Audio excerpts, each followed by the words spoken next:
So we got it leved up. Kind of magleved.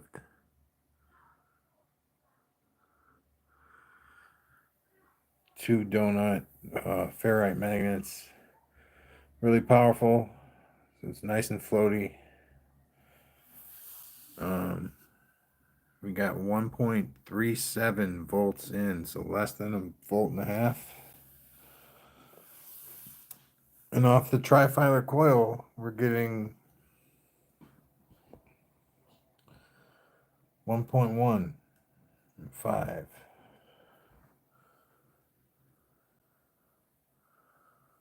So you can hear it chirping, right?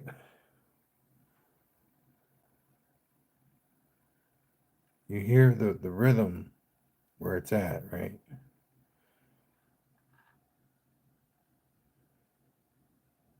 You still hear it, right? The power's off now. And the 20 gauge strand of the Trifilar coil is now feeding into the drive.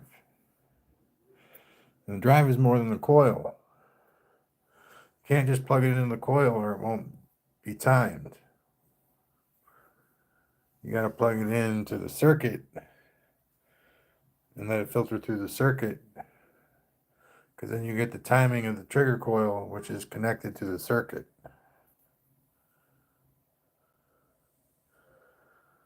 So right now, you can still hear it chirping, I think. Yeah. Power's off, though. That's cool. That's really cool.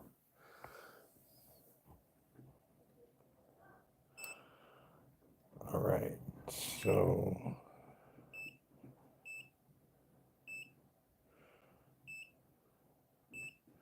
there you go. You can see it now.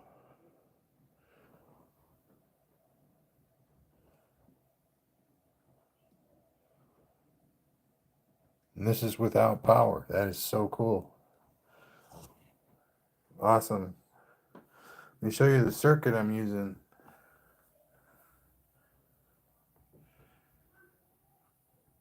This is SSG, a combo generator circuit.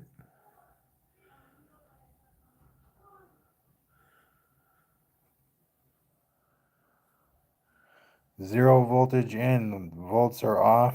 I'll turn it on though. Put on like 1.2. Oh, so let it settle.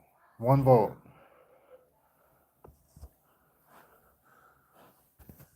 You can hear that chirp more pronounced.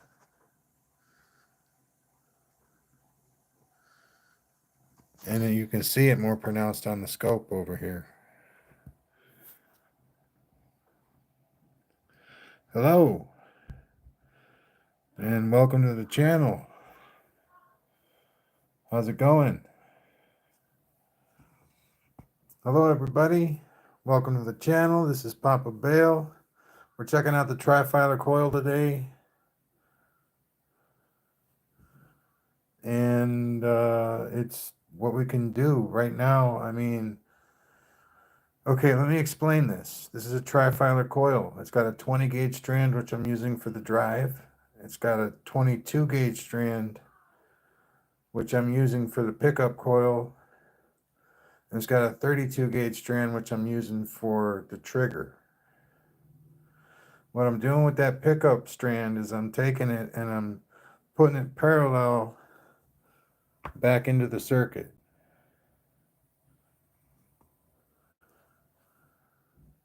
Okay, so what putting it back into the circuit does is it allows the trigger coil to time the release of energy. It's not, well, I mean, like, it's closer to perfect than not being perfect, which it isn't. Sorry to say, this will stop. I'm going to turn the power off. And then our little spike gets a lot smaller. Even at 1 volt, it added so much. But here, let's see if we can hear that chirp. No.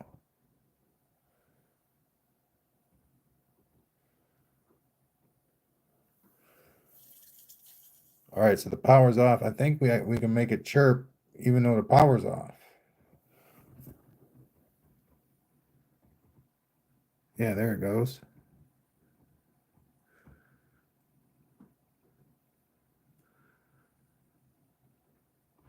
That's with my hand. It's like it's running itself, but there's loss there. There's friction loss. There's loss that I can't, compensate for. But as you can see, the Trifilar coil can make this thing turn on without there being any power. And what there is there's a power that's generated from the magnet passing. I think I'm collecting the BEMF because of the parallel connection. But it's definitely some sort of transformer response to it being wrapped in the same coil as the drive. And then, of course, the drive and the trigger interact with one another when it's on. When the trigger's like hot, when the magnet's passing, you get another transformer effect. It's really neat.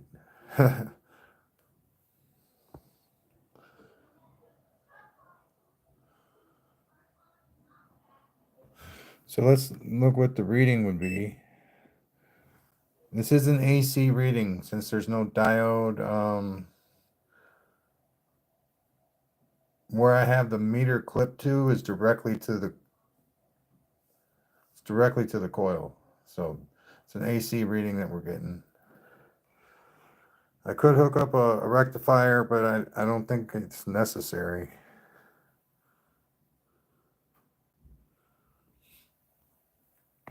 So that's actually quite a bit for how fast it's going. And you can see it fluctuate.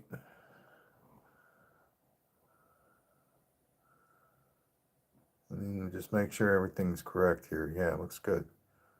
Okay.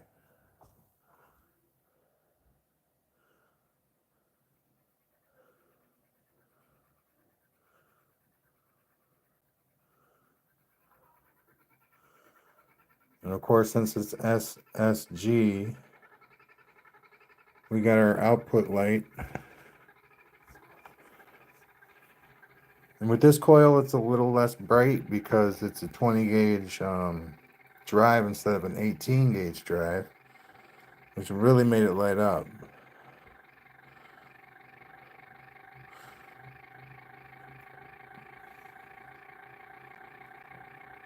But when you put 12 volts in, it gets pretty bright.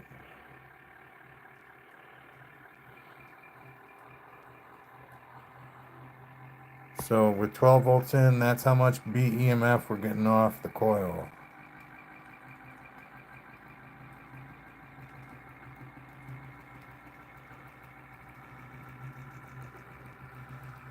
How do we know it's that?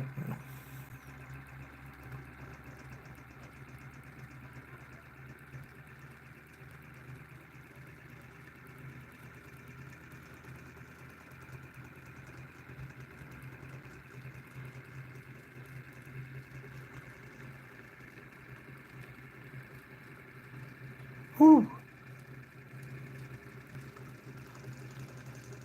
Get it going, and then we'll turn the power all the way off. That would be more the reading of, yeah, I mean, just the difference in the reading from when you have it on, when you have it off. Lets you know that you're collecting something different than induction. Magnetic induction on the coil will give you an AC reading that'll be rather high. And if you guys want to scope that one out, maybe. But I think because it's a 22 gauge strand, it wouldn't be that high. So, but when I turn the power off, I mean, the power goes way down, and that's because that transformer effect goes away. But we're still like making power from the magnetic. Oh wow, look at that. That looks kind of weird, doesn't it? Looks cool. But let's back it out a little bit. Okay. Kind of see what's going on here.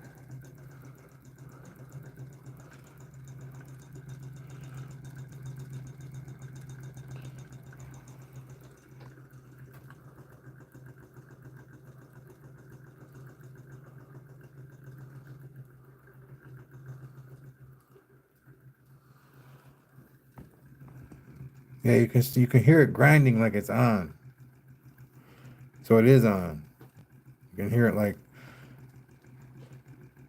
maybe you can't. I can hear it. That's awesome. I am doing rather well, actually. Actually, I have a broken foot, so I actually got my chair out here. But, you know, I'm good.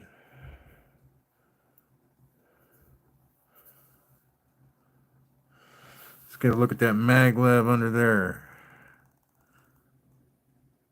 So you got the black one attached to the rotor and then the one on the table. It works rather well, actually. It's not probably not the best way, but since the shaft is fixed and the shaft doesn't move, putting it on the table and the rotor seemed to be an okay solution to that.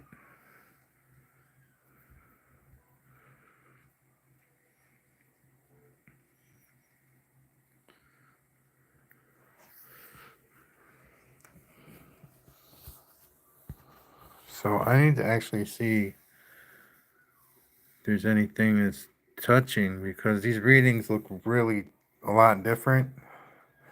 It's probably because it's going so much faster than it was when I took the other reading. So when this slows down, those are going to separate and form like 9 little spikes.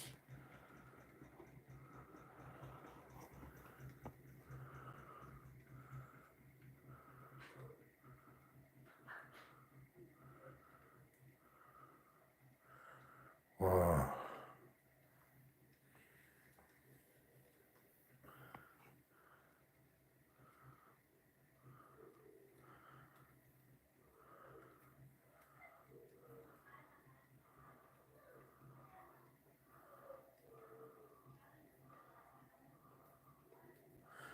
Yeah, I can see that. Kind of like a Roby or something, like one of those hollow frisbees. I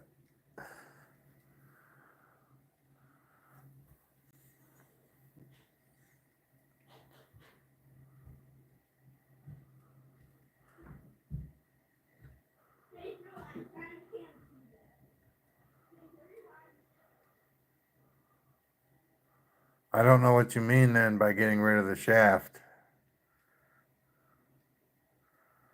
Magnetic bearing? Yeah, I don't know what you mean. Okay, I have no idea what that is. And every time somebody says something like, you need to get it, you know, it's a $20 thing on Amazon. I look and it's like, God, just, uh, give me strength and give me patience. But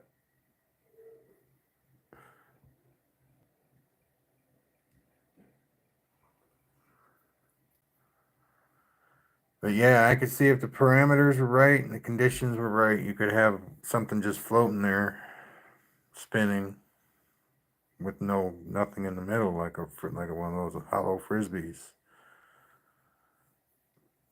But I don't know, man. I don't see that ever happening in this room.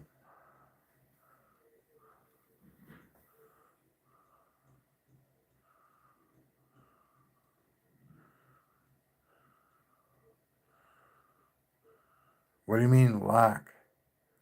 What does that mean, Brian?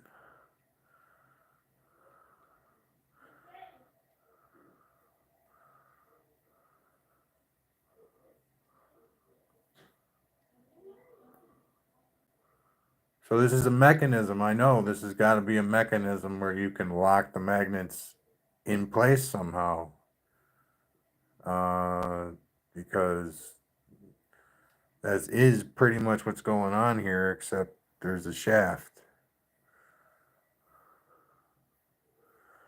So instead of the shaft being in the middle, you want me to just put the shaft around the magnets, right?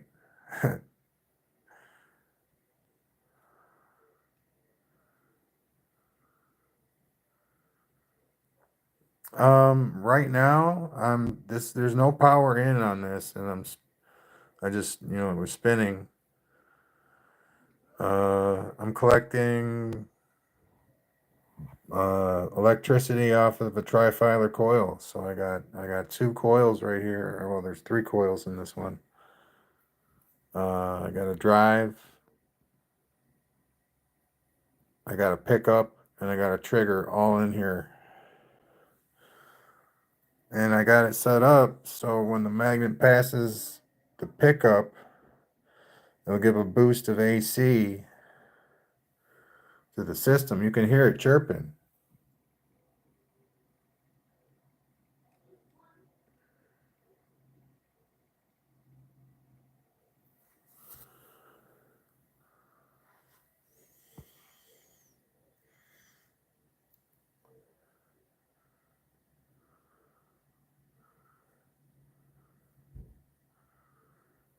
No, I know that as soon as you let a repelling magnet go, without it being glued down or stabilized somehow, it's going to attract to the other side instantaneously. That much I know. So there's obviously a mechanism where you're holding the magnets in repulsion mode, stabilized, and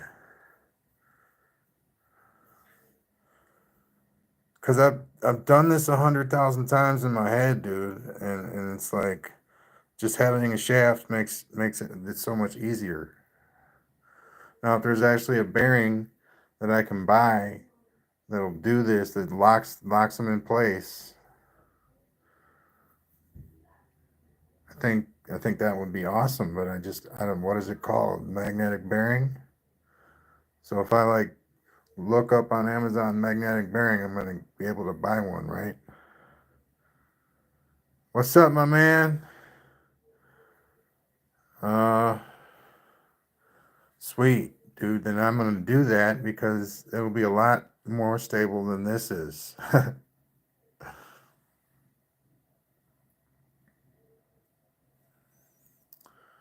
And pardon me if I feel a bit hyped up. My foot's broken. I'm going to see a specialist tomorrow. So it's like, yeah, every once in a while I'll just be really short on all my virtues.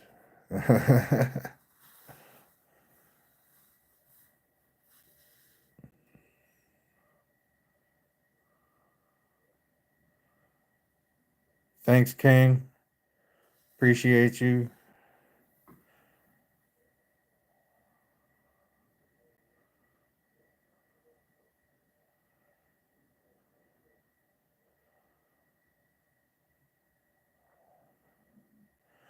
Yeah. Yeah, and you can see that I did do that because that circle in the middle is where there was a magnet.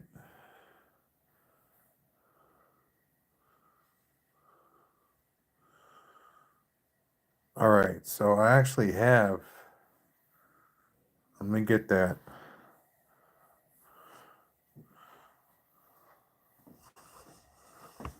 Two right here.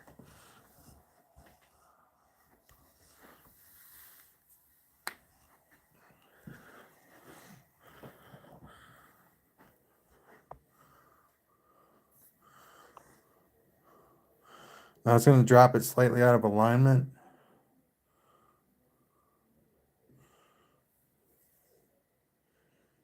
Or it might put it right in alignment, actually. That'd be cool.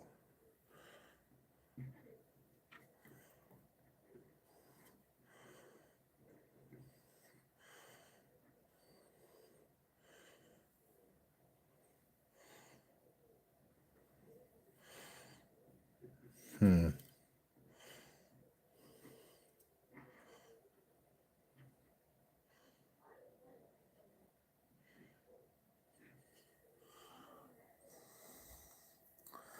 checking out both sides here.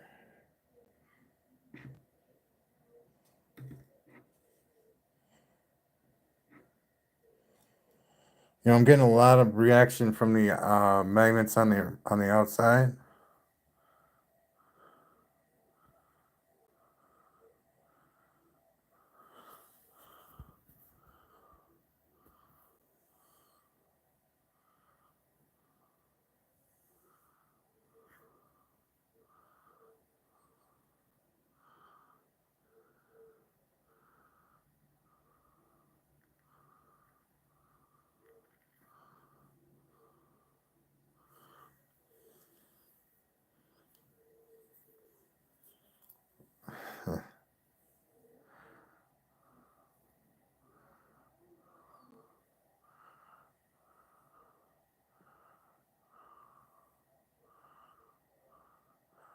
Don't do eBay, man. I'm sorry. I don't know.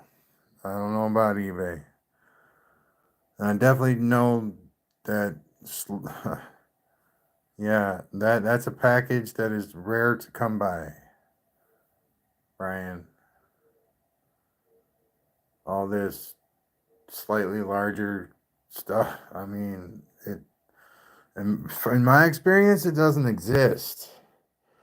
The 4-magnet toroid is as big as I've ever seen one, like on Amazon. And then I don't recall seeing any of them that were, there were smaller ones, but they were a lot smaller, not a little bit smaller.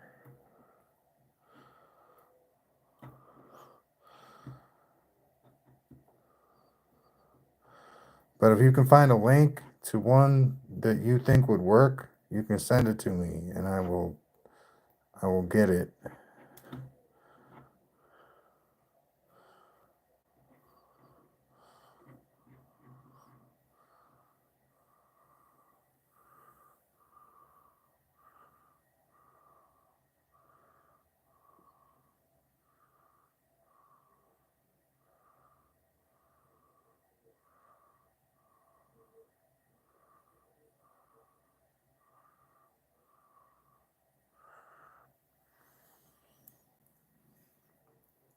You know, I don't know. All the metal pole rods that I've gotten, most of them are flexible. So,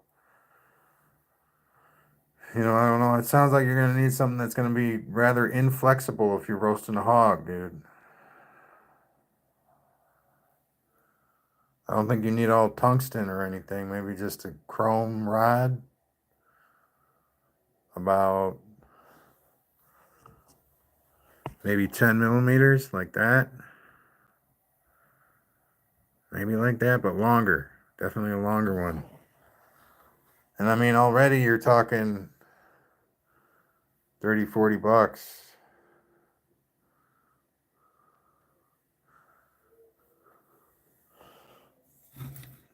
Yeah, this is just too much right now.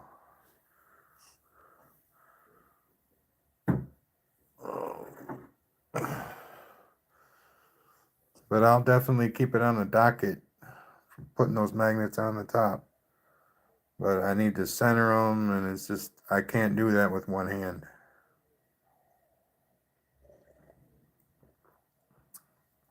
But I got the perfect tool for centering a toroid that's 4 inches.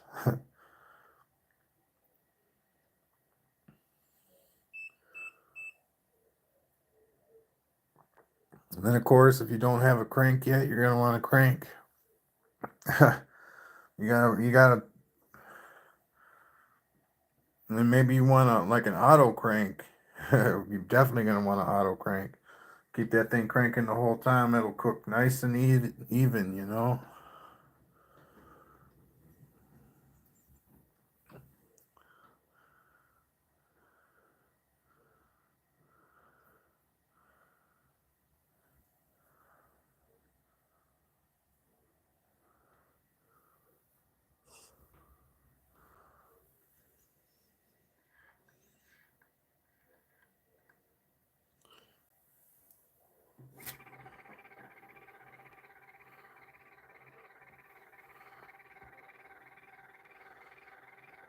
So this is BEMF, I'm pretty sure.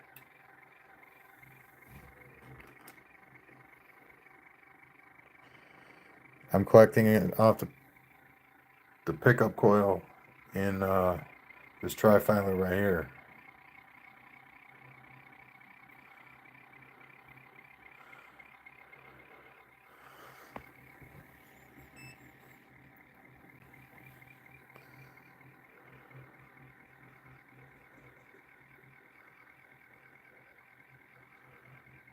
Alright, so this is a step up from what I did last night, where I had the pickup coil outside of the Trifilar. Now it's all wrapped up in one little bundle right there.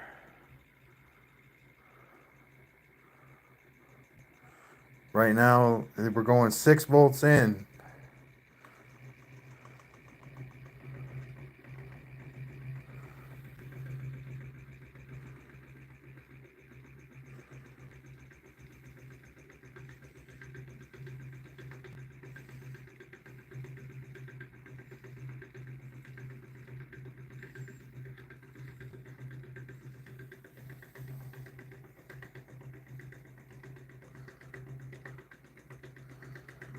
Six volts in, you run it for 30 seconds.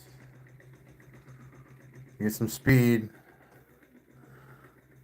And you turn off the power and you see how much, time of motion you get off of your Trifilar. Your 22 gauge in this case. Drive is 20 gauge, pickup coil is 22 gauge, and the trigger coil is 32 gauge.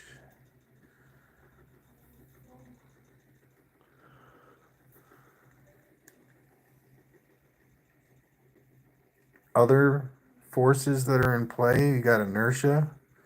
You got 9 very heavy magnets on the outer rim of this sphere. The plastic itself is pretty light. So it's not like flywheel where it's nice and solid and heavy. It's pretty light, but there's weight on the outer edge. So that is going to increase the inertia quite a bit. And those magnets are placed in, so they're trying to move out. They're glued down. There is a force there that those magnets are trying to escape from that rotor all the time that it's moving, especially when it gets going really, really fast. They're always trying to get out of there. And that also increases the speed.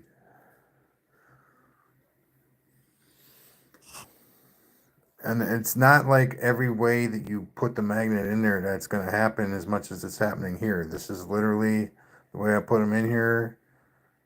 The force is pushing them directly out of the rotor. And there's nothing holding them in there right now except glue and tape.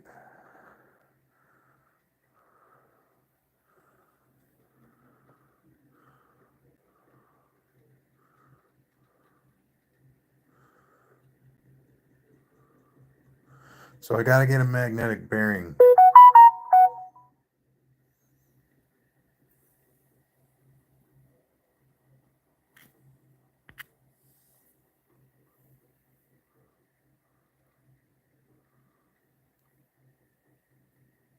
This is the drive circuit. This is the circuit over here.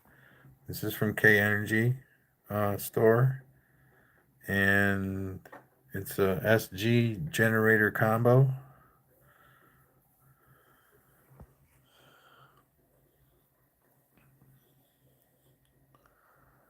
Now, there were 2 very nice heat sinks that came with this. And I got them somewhere.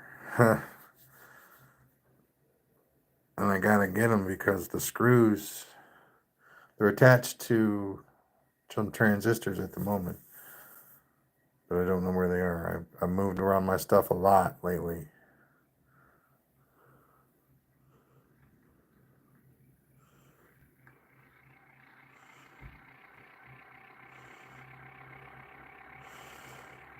So there's the SG output.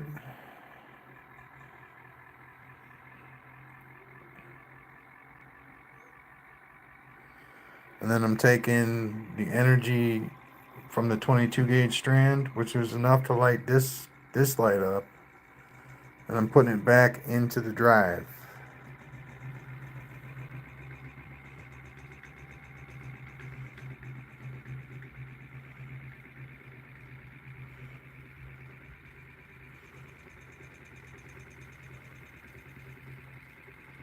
Whew.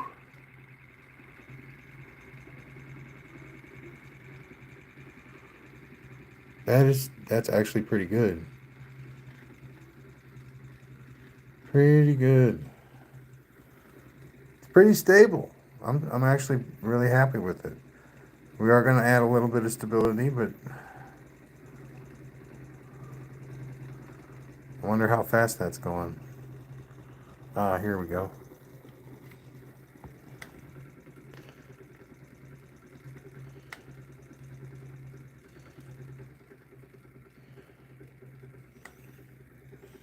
It says like 600.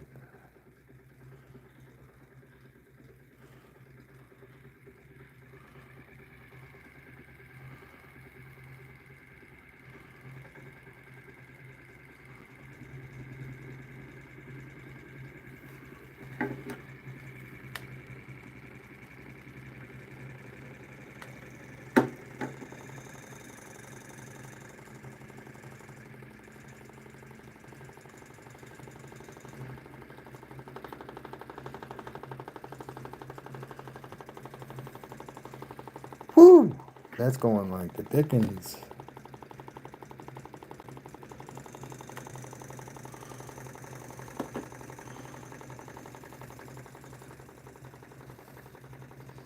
The power's off though. Turn the power off.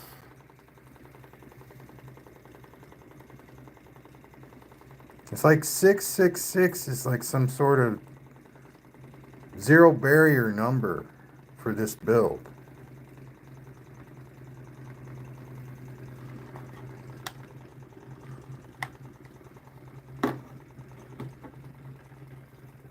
It's like when everybody does everything that they're supposed to do in the movie, you know, and they're just linked together by that one point in time where everything happens.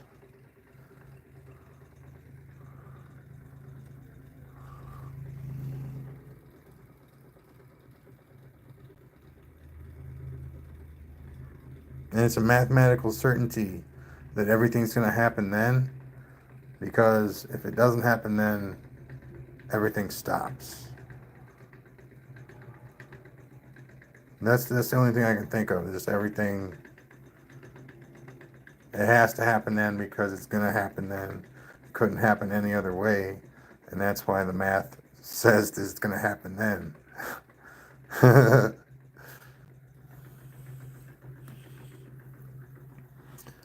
Oh man, sometimes you have something figured out and you just forget about the answer. But you know, at one point you had it figured out, and now it's like you don't care enough to remember what the answer to that was. But I know how it works.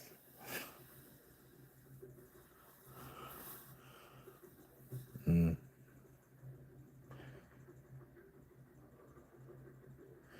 So I don't know. I see it being very stable right now as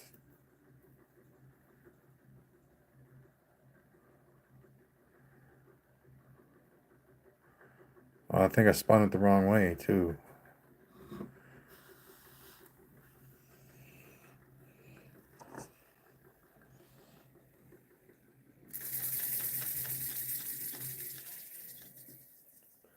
Yeah, you see that magnet right there? If it wasn't taped in, it'd go flying out there. It wants to leave the rotor because they're put directly into the side and there's no like overhang holding them in there. It's just glue and tape. They really want to leave that thing. And like the tape actually makes it more safe than the glue. But you know, It is what it is, what it is, what it isn't.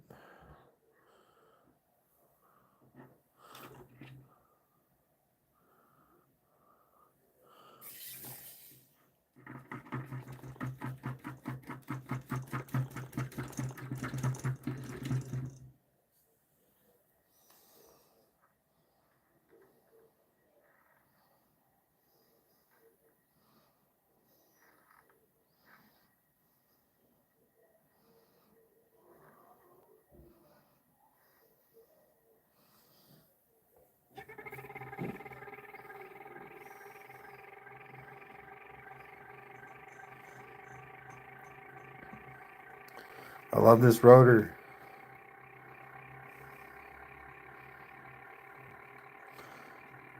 Now, it's definitely not the fastest one I have, but I really like it.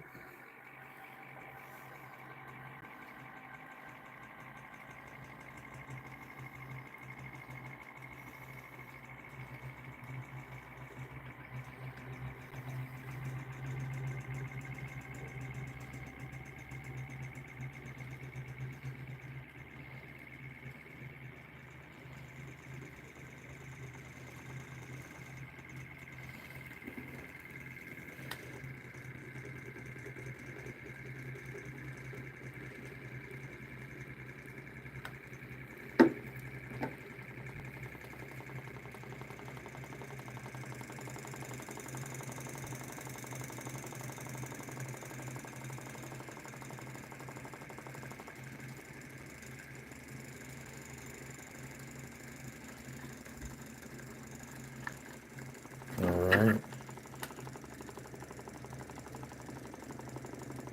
Yeah, like 720.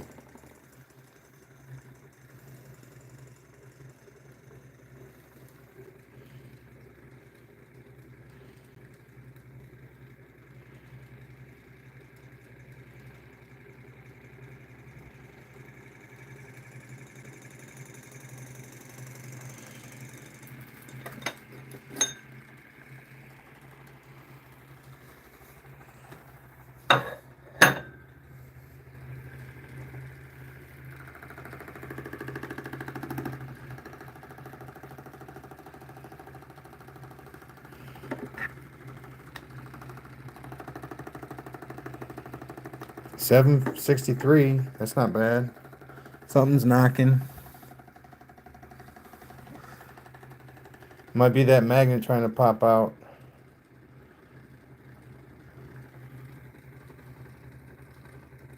Yeah, it was. Just that one knock on there. I knew what that was.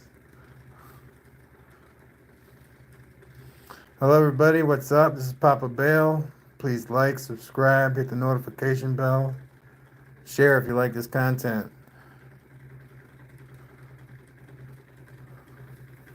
So the power's off, man. I cut the power a while back, like 40 seconds.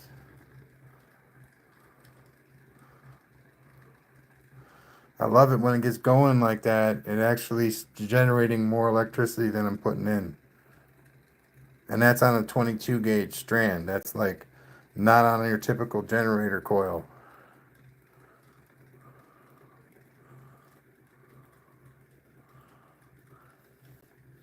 And then, of course, all that energy is being put back into the system. And when it's on, then it's on. And I mean, it's rocking and rolling all over the place. I'm pretty sure all this stuff has been done a lot in history, it's all the time. Pardon me, I have a broken foot. I have a chair here.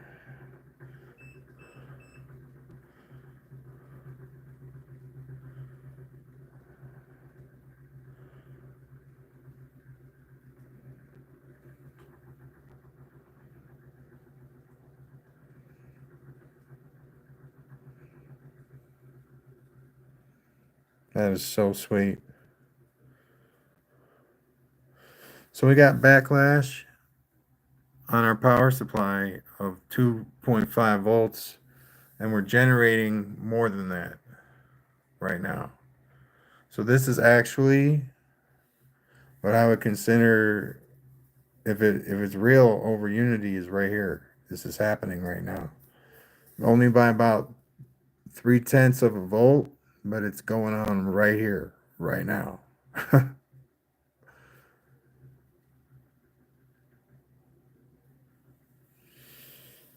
And no, actually, I wouldn't say that necessarily. I mean, if the two things that you're looking at is like, if this is output, oh, this is the output,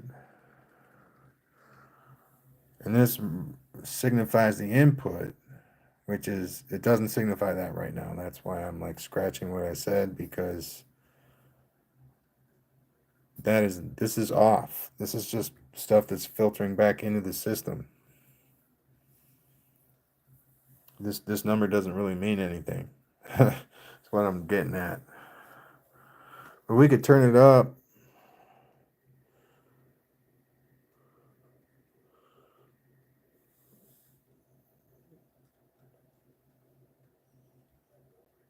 We'll wait to turn it up, because I want to turn it up to like 1.2 volts.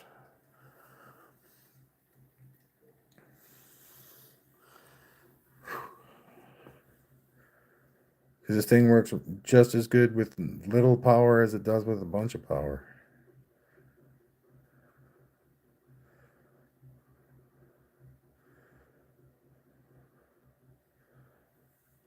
And then I want to show you guys my toroidal experiment.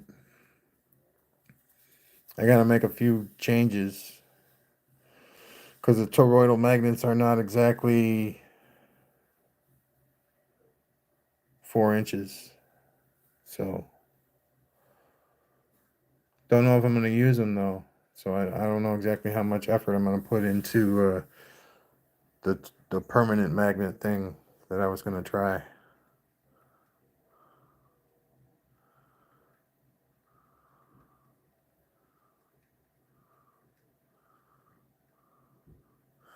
I know, right?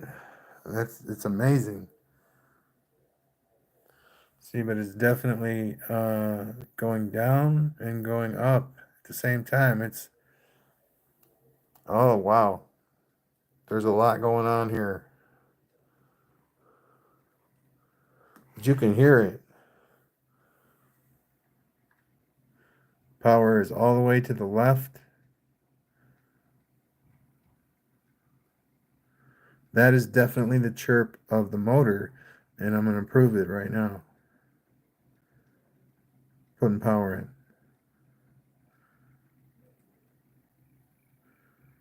See that?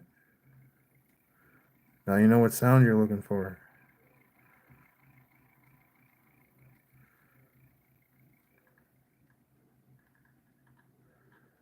All right, power is all the way off. Hell yeah.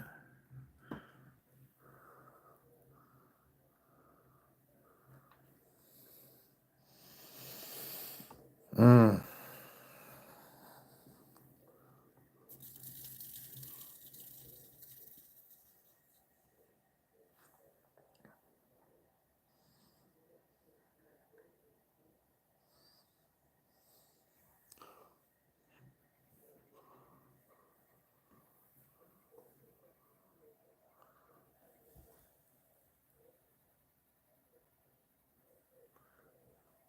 See, we have the lower voltages.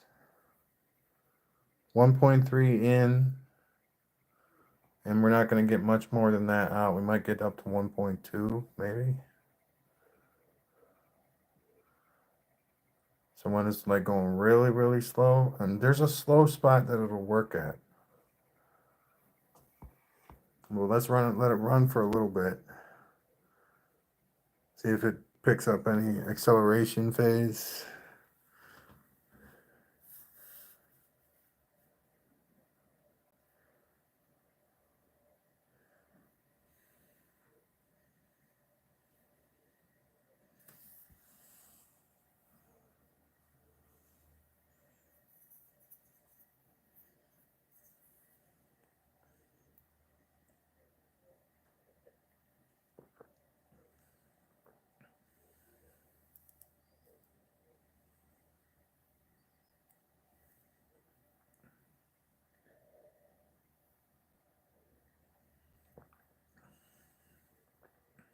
Looks like we're gonna get at least 1.2. And that's starting to pick up some speed. For 1.3 volts, I think that's one AA battery. Something like that.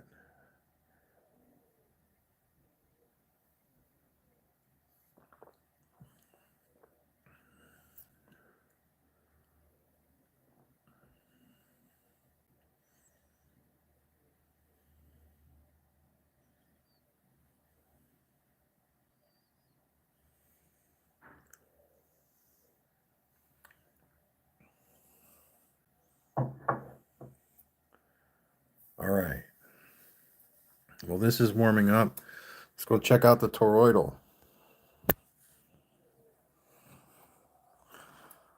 And you're like, how can it be a toroidal? It's a square rotor on the shaft. Hey, Paige.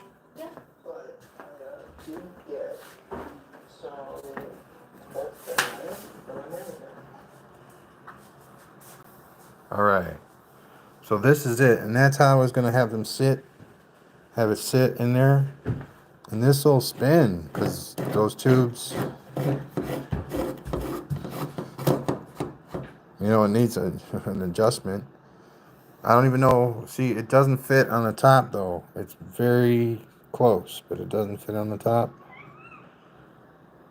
So that's what I was planning on doing with those magnets. And then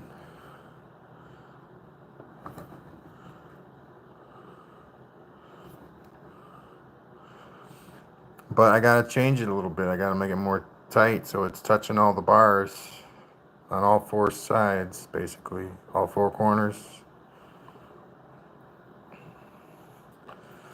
Now I have these toroidals magnets, but they're not very powerful, so they won't work. They won't hold the weight of the rotor.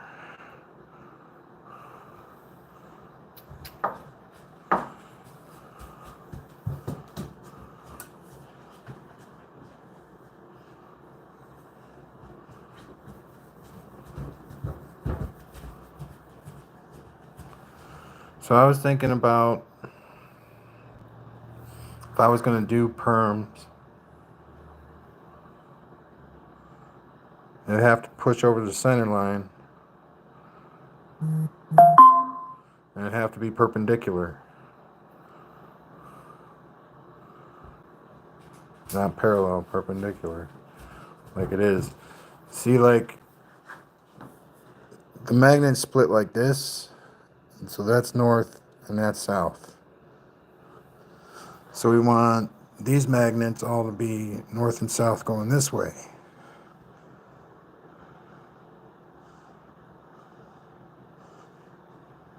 So all it has to do is pass, and it'll make it move.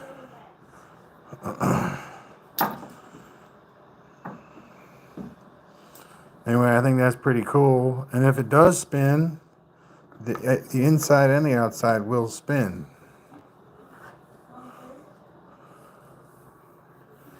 But as you can see, that's purely conceptual. That is, it doesn't fit right, and everything's not right about it, but it's an idea that could go places, I think. Because common rotators are supposed to build on themselves, just like this system is building on itself. Propagators build on themselves.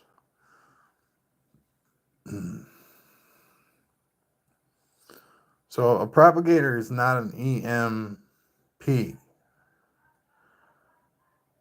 Because an EMP, a destructive one, is by burst. And the propagator works its way up to a higher level. It doesn't burst.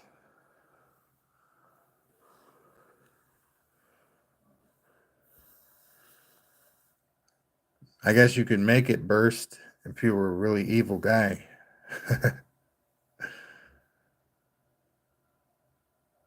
I don't know how, though. I mean, I'm just assuming that there's like everything that's cool in this world, somebody made a weapon out of it. So I'm sure there's some way to weaponize that, but I don't. The only reason I'm bringing it up is because a lot of people apparently have seen bombs that look like what I'm doing here, and I have to reassure everybody that, I'm not building a bomb. I don't think it's funny, I really don't. I totally like block people from my channel. That's how not funny I think that is.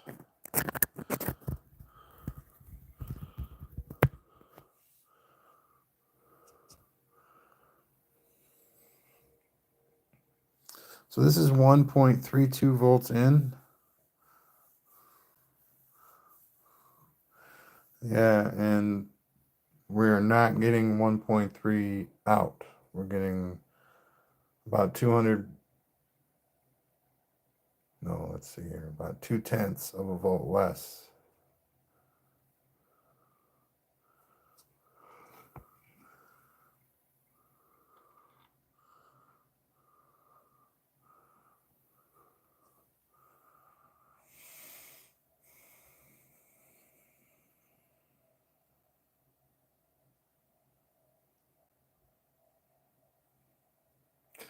Now I have this coil over here.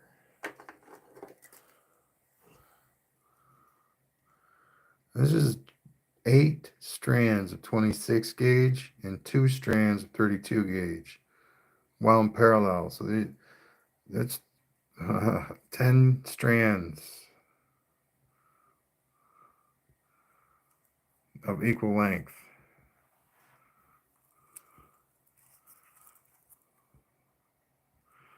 I think we can hook this up on the other side, or maybe hook it up right here. But I have to get that sorted out. I think I would do 1, 2, 3, and 4 strands connected for the drive.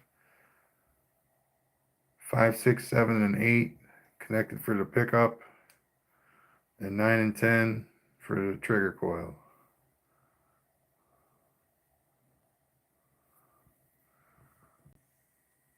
So like, yeah, there's literally 10 strands in that coil.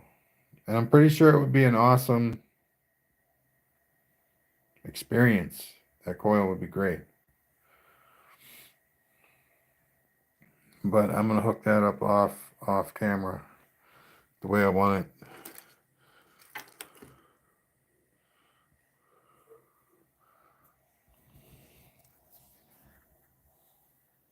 We're gonna see how quickly this is dissipating. I've never actually done this. 86, 82, 83, 82, 81, 79, 80. Okay, so it does speed up. That is pretty freaking awesome. To actually get kinetic, non-fluid motion out of this is awesome. So that's like, what are we going to call it? Acceleration. That's actual acceleration. But, it kind of makes me excited. Usually it just flows, it'll constantly go down and the voltage might go up, but the kinetic energy, I guess it's, in unison. I guess one has to happen if the other one's happening.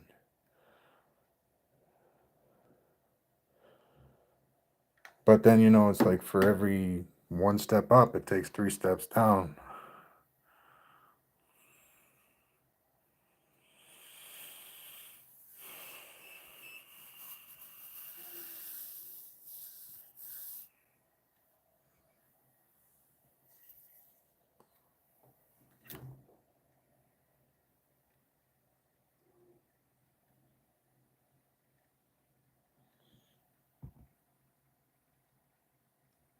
See, if you get that sound off of your coil when you spin it with your hand and there's no power, you hooked it up right.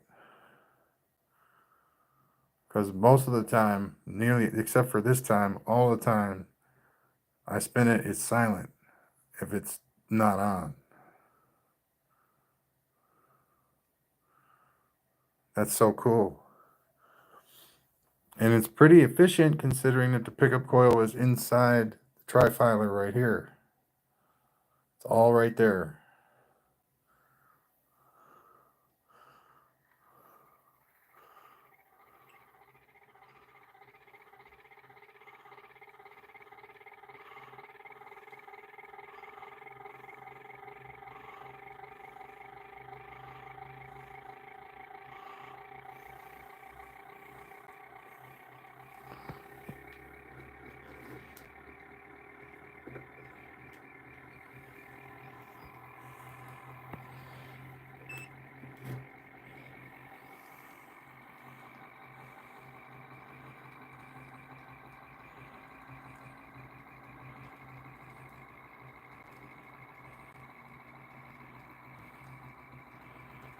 Should I hook up the dual drive?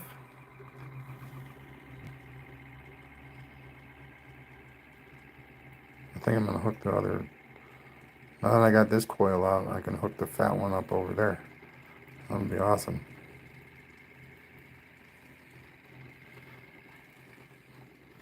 That might even balance it out a little bit more. Hook this one up on the other side.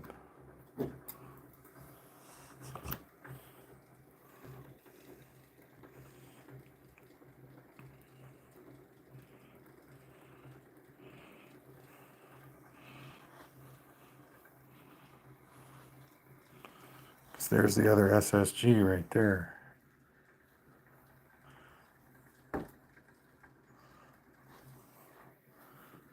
Alright, I'm going to get my stand. I'm going to get my stand.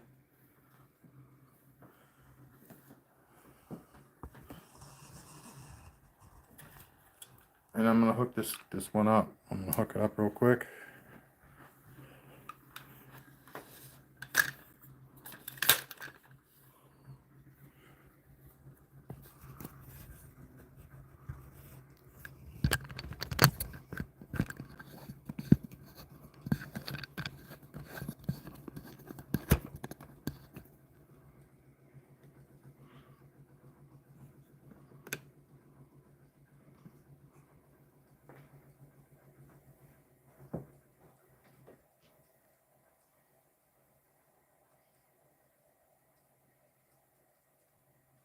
This one is still hooked up.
trigger coil.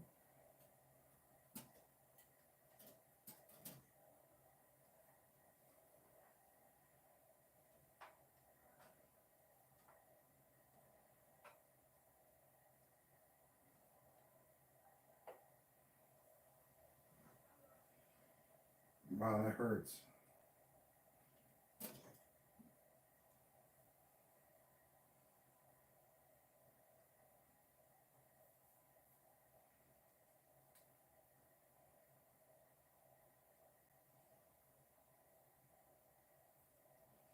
All right, so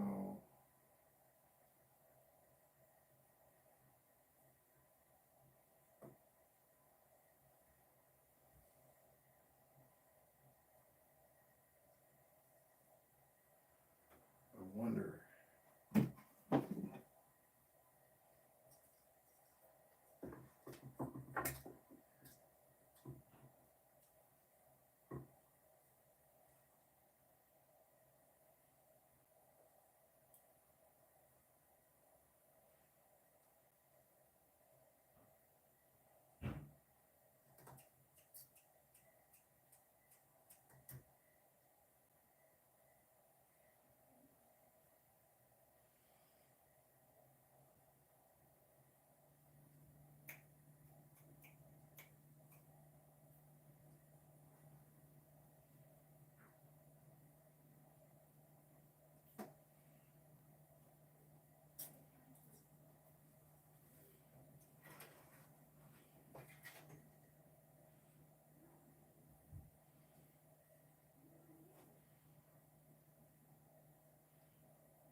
Now we're hooking up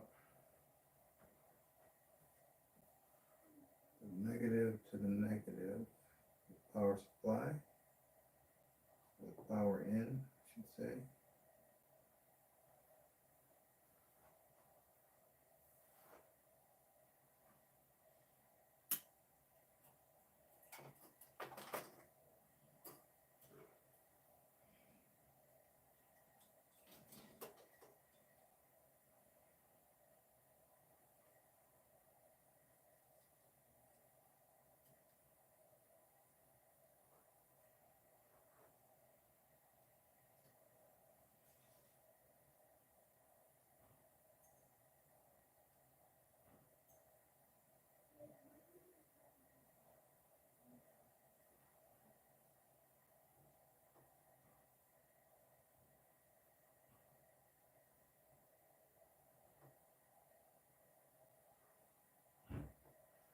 All right, I believe we're good except for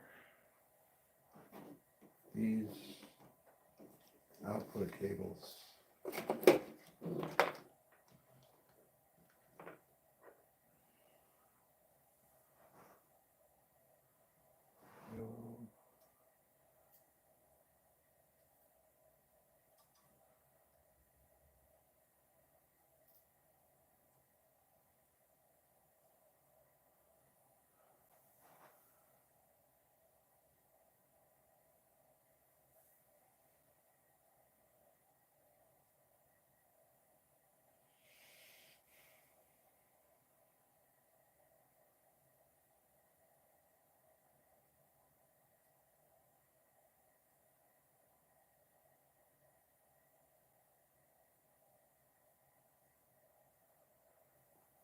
I mean, this one, or this isn't Litz. It'd have to be a different one.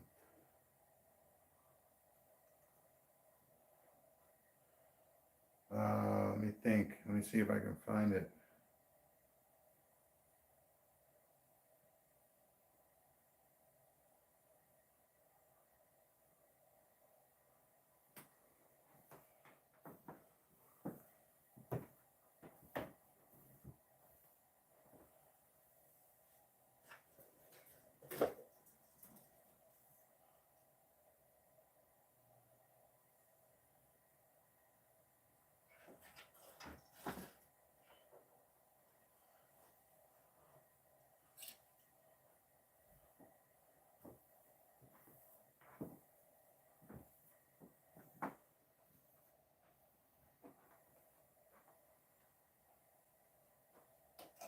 All right, I got this one, which is 20 gauge and 32 gauge. Then I got this one that I just made, which is 20 gauge and 26 gauge.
That's pretty good, I think. I'm gonna get this off here now.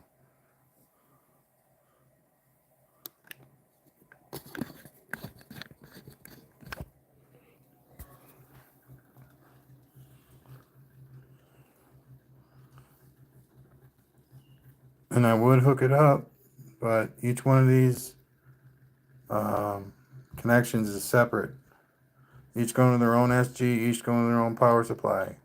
So there are actually two lines. I'll go outside. Yeah.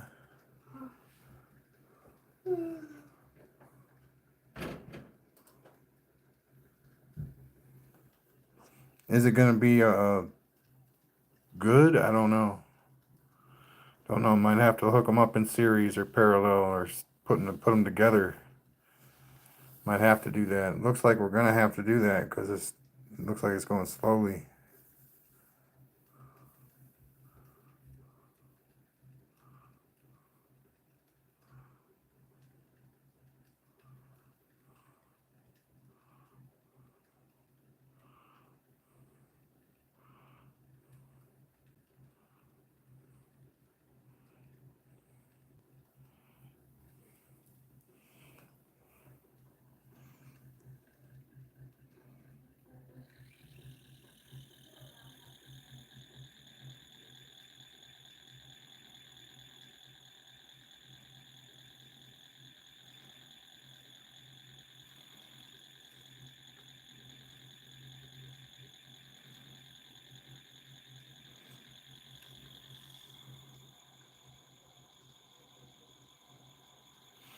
All right, so the coil on the far side is lighting this light up.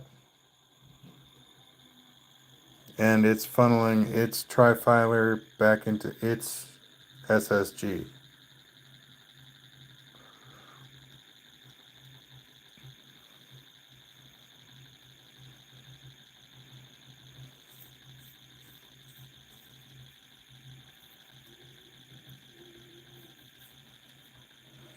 Now I'll turn on this close coil, the red coil.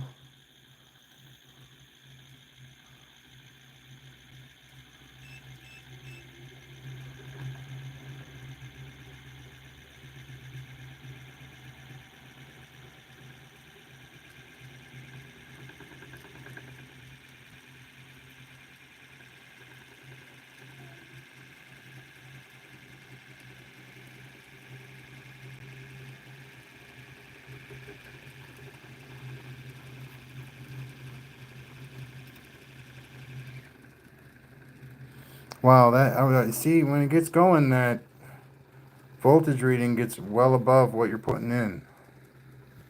And since you're revisiting all that energy back into the system, it gets going like twice as fast as it would have been without doing this.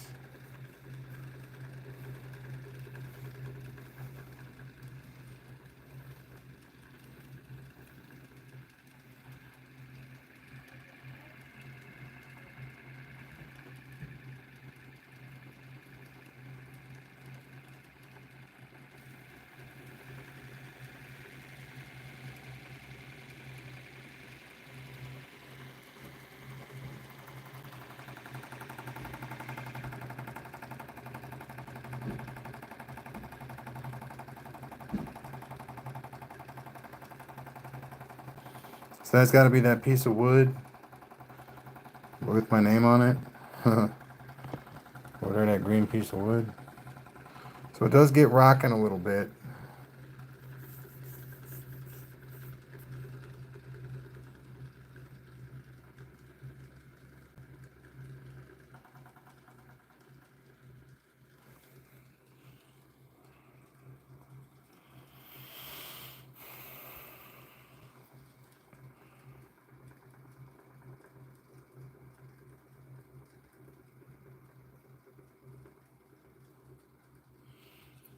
All right, so we're gonna hook that coil up. It might not work as well because it's in the iron infused bobbin. And we're gonna try and just hook it straight into the BEMF connection.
I'm gonna try and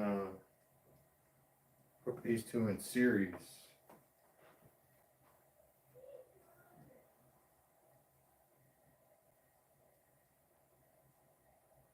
Oh man, I need a clip.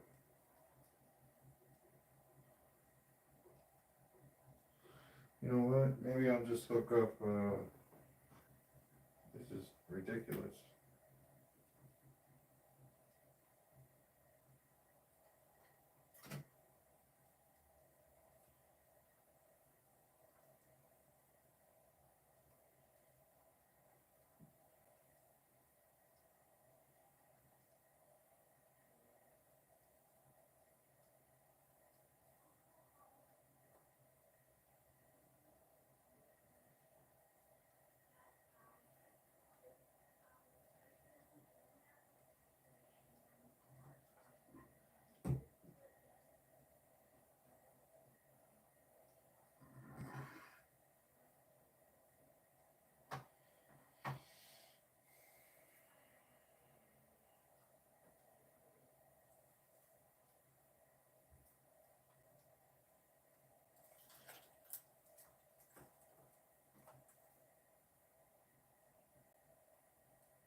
Yeah, I got one left.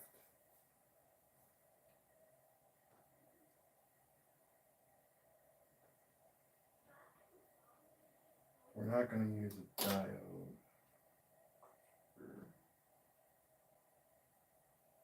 We're already using one. So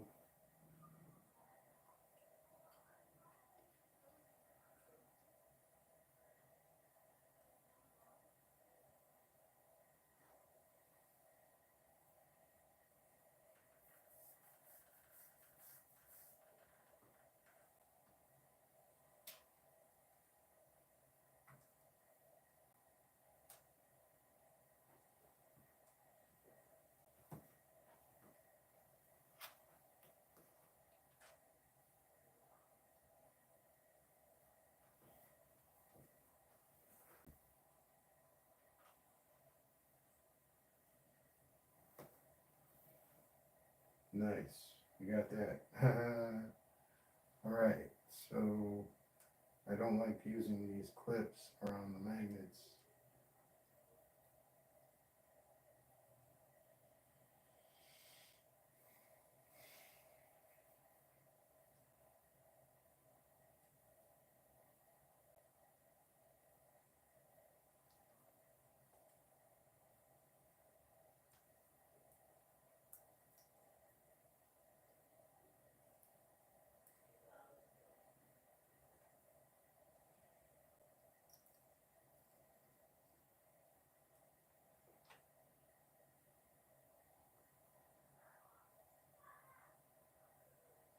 Then I got my last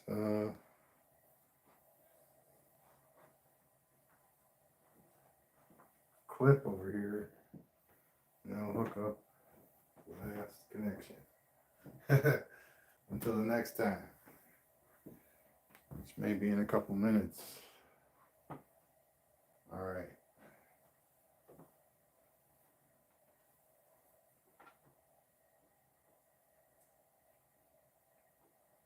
This is a 20 gauge Litz coil connection. I may join the 26 in there later on. I will, as a matter of fact.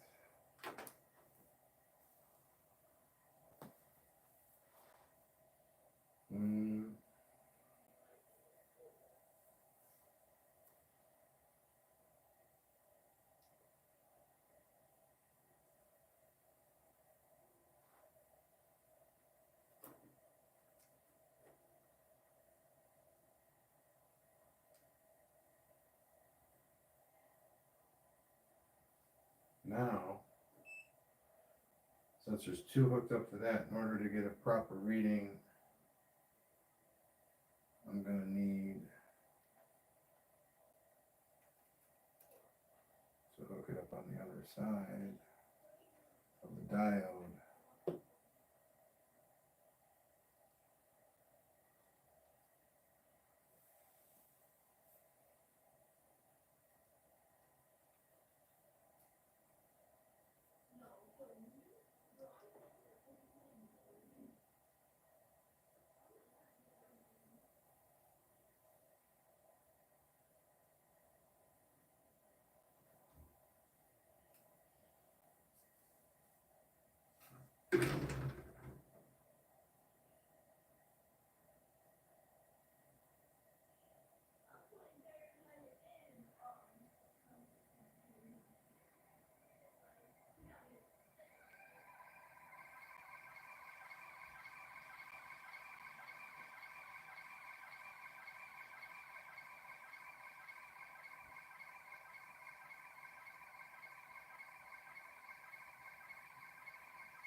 Yeah, that wasn't good.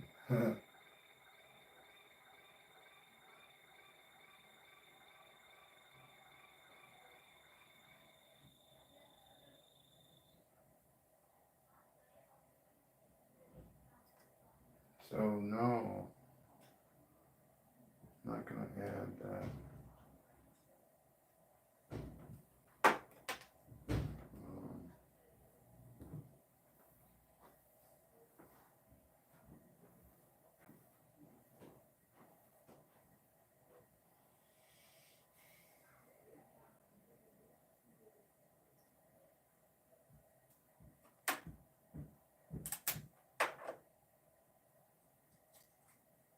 As soon as I figure out how to do that, I will do it.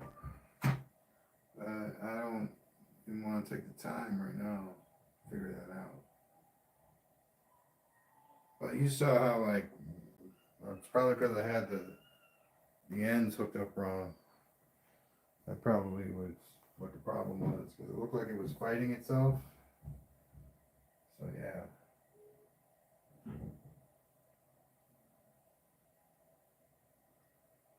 Wow.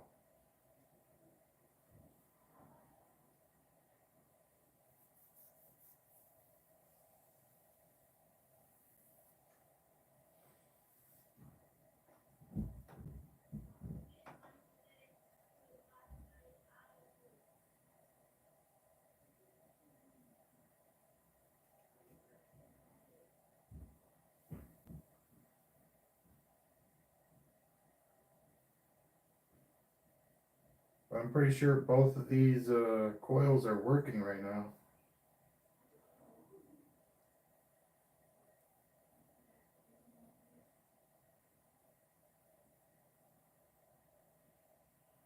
Heck yeah. Here, let me get this off here.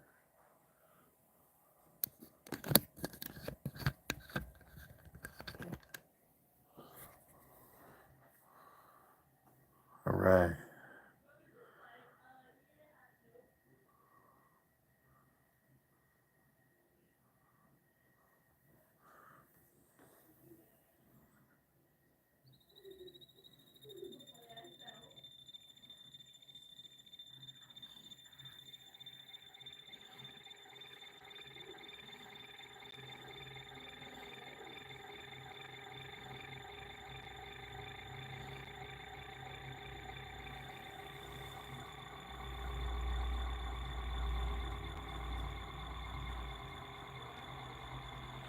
Litz wire is awesome though.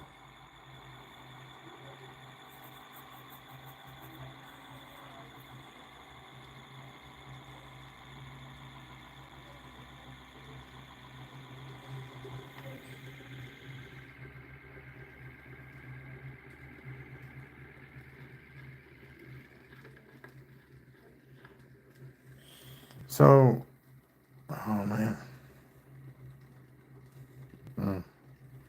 Ouch. There we go.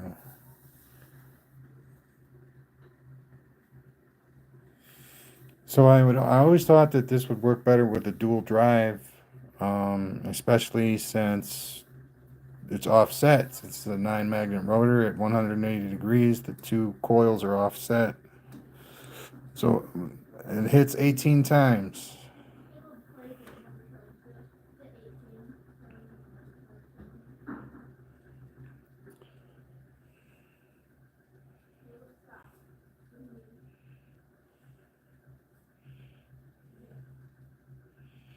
So magnetic bearing.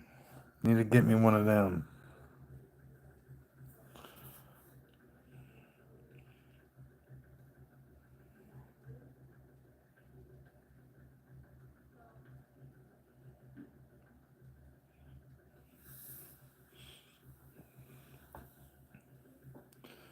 So what I did is I hooked it parallel to these diodes over here. Probably shouldn't have done that. Probably should have hooked them up over on the other side. But this is what I was measuring is over here. And so I just decided to put it over here and see if I could measure it real quick. And it didn't like the way I hooked it up. So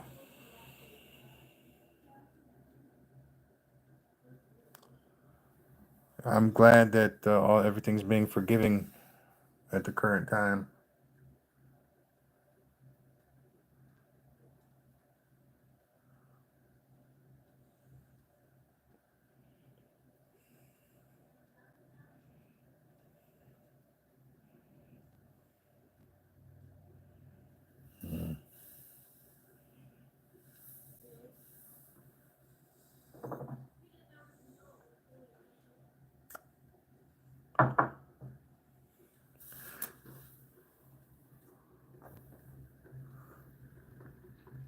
So you can hear it running. You hear that. Not just the knocking, but the actual running.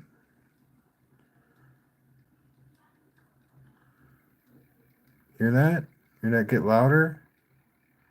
I'm going to shut it down again.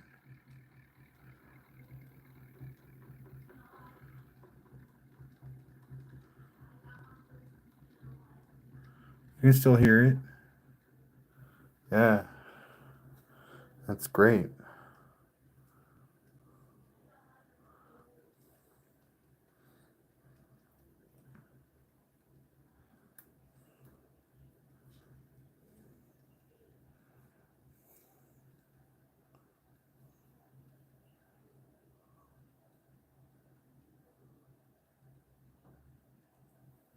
Thanks, Gerald. Yeah. Kicking ass and taking names. That's the way, or is it? I'm just thinking of the movie Demolition Man, how they have everything all kind of weird in the future and it's not quite right.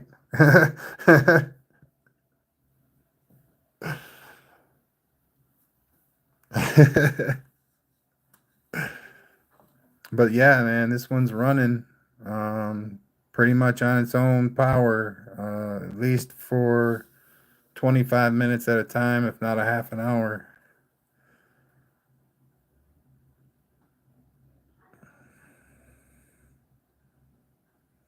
Yeah. And it's Sandra Bullock, and she's always like saying it wrong. You know, we're gonna go blow these guys. And he's like, no, no, we're gonna go blow these guys away. Yeah,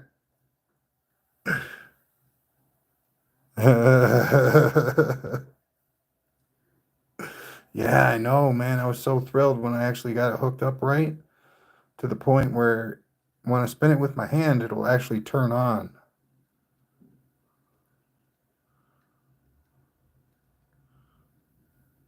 So you can hear it, and that's just residual making it run.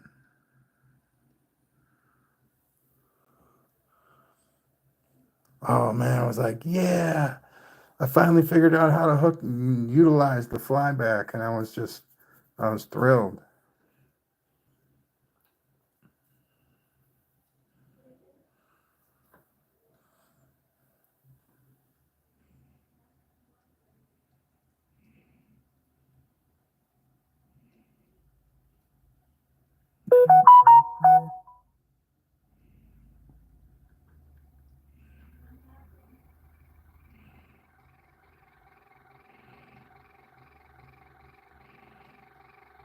I'm just glad I didn't have to buy anything else to make this happen.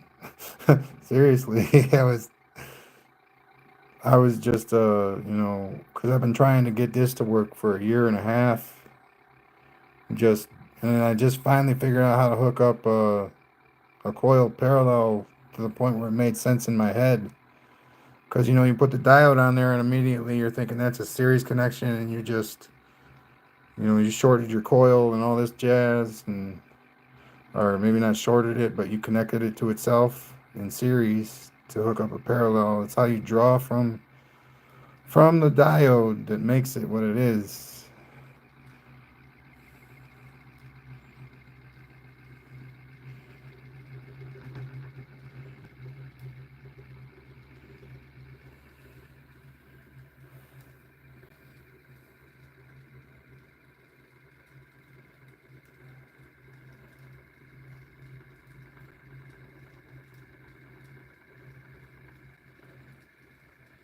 I love this rotor too, man. It's one of my favorite rotors. 9-magnet rotor. Thanks, Gerald. You too, man. Keep up the good work.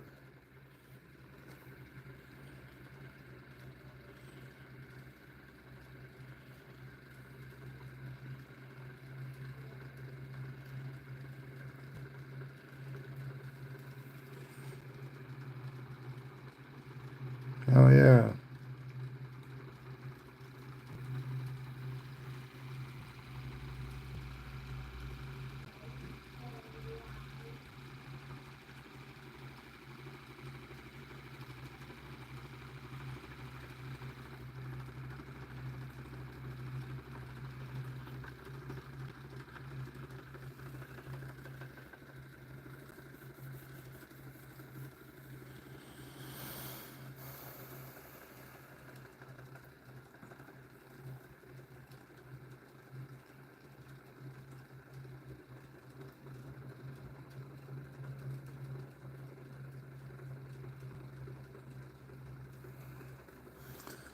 Yeah, that's the problem. I mean, I am learning, and then I'm forgetting things all the time too. So I got to keep up with that.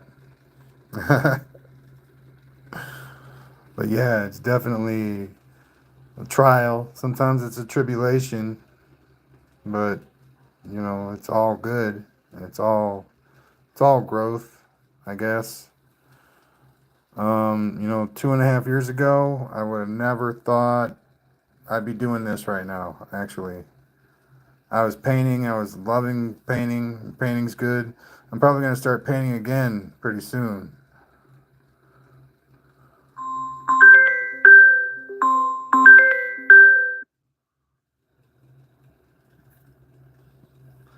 Yeah, man, painting is one of my other passions.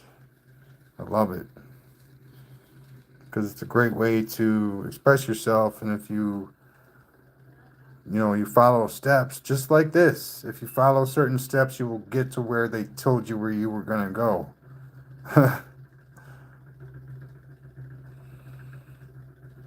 Yeah, that's true, man. I should write more of this down because, like, I just been filtering it through my memory and making videos, and I thought the videos would be good enough.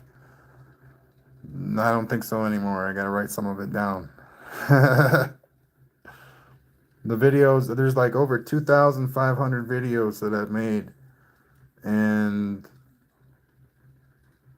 I don't know, it's like I guess 1,000 of them I would consider to be okay, like good, and another 1,000 I would consider to be just things I threw up there to meet my quota kind of thing. Oh, and I try and do something different, kind of like never the same thing twice kind of thing. Of course, I do things over again, but it's like I do them with a different twist.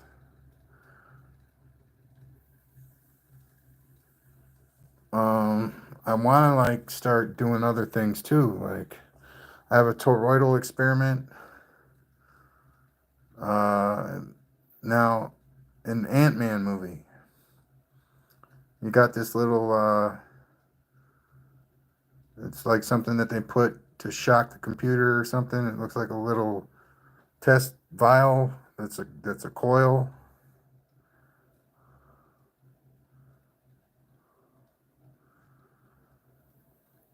It looks just like that, but a bigger version of it.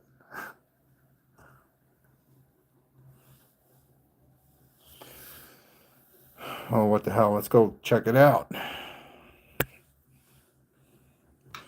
We'll come back on this. Power's off. I'm just letting everybody know the power's off. We'll be back to look at that in just a moment. We're going to go check out my toroidal motor.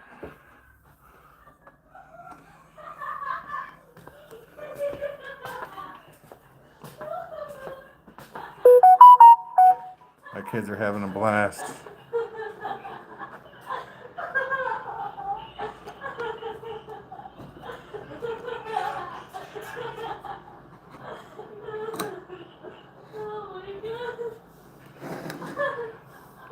So, as you can see, the magnets would go on the inside of these tubes, but you can see it's a little bit too small on the top there. But these tubes, they'll spin. This outside could spin. That's the point of putting the bearings in there and having the tubes is so that the whole thing is a counter rotating toroidal pulse motor. So when the inside spins this way, the outside should spin the other way.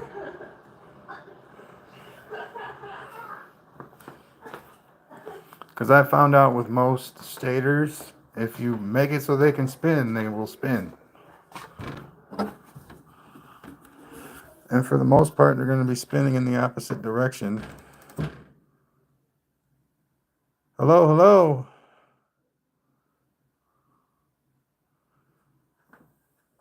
Thanks, Gerald. Hello. Yeah. That thing would jump, fly through the window, and full power is only 25 volts.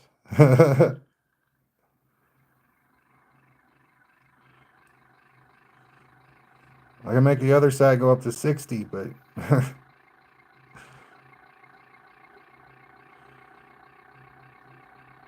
this is like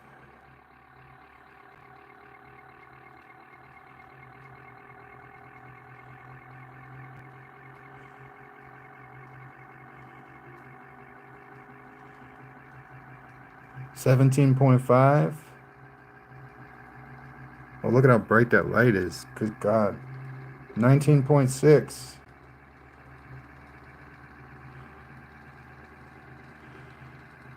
I'm going to wean it back gradually because it's still an acceleration hardcore. So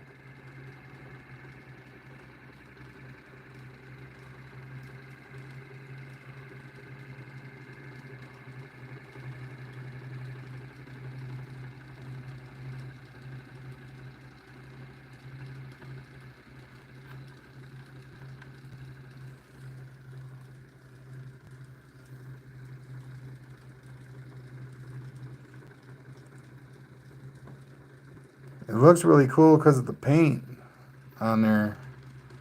It's like, whoa. All right, power is off. We have a residual on both power supplies of about 3.5 volts.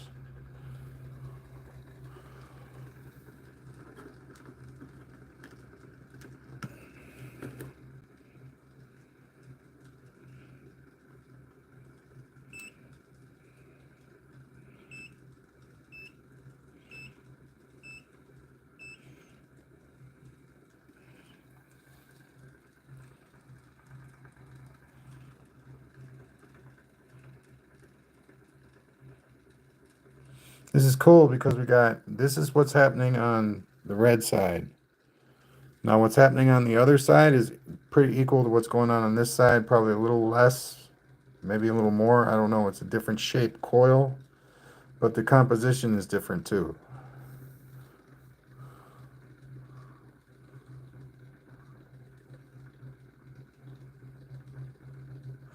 Yeah, I'd have to learn about that. Like, I know about like a spiral. I know about like a bird in a cage, kind of optics and stuff like that. But is that what you're talking about?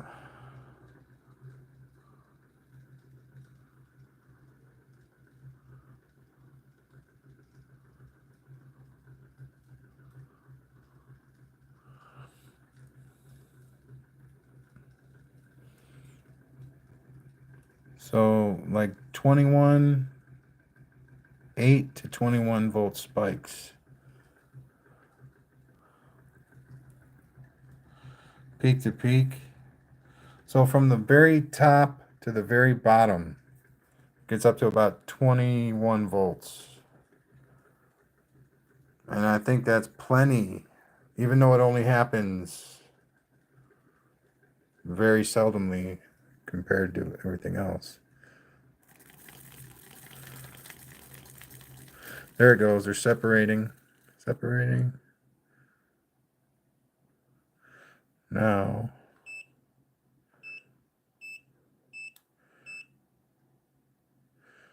That's kind of what I wanted you to see, how there's like 9 spikes in each one of those little spikes.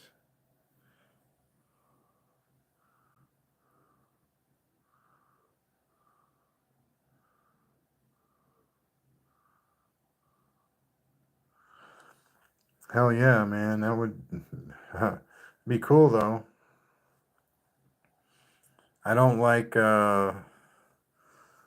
like things that I need to use Ritalin to, make it seem like it's fun. Or like if I was on, neural stimulant is what I'd rather be doing than, say, watching a movie. Or, I'd rather be drawing a picture than watching TV. I'd rather be doing something other than watching the tube.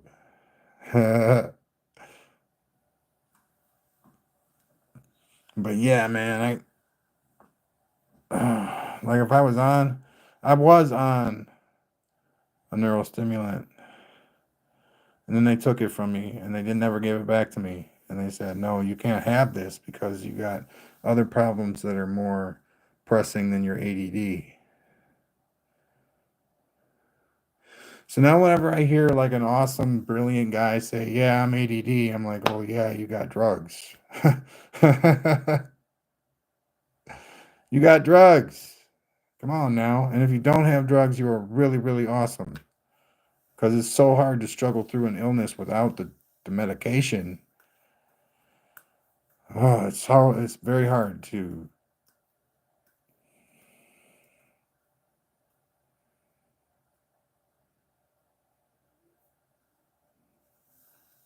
Oh, dude. Yeah. I there's an instant conflict. Hell yeah. So what do you do? I'm not under I don't want to know society. I don't want to know. Um, there are so many things that you could do.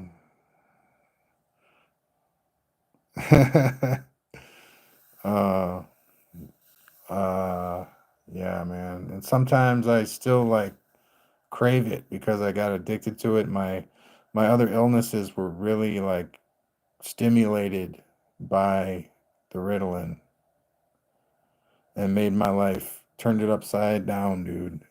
It's not all fun and games. Um, you get shit done, but at a really high cost when it's something that you would, sacrifice your values to do.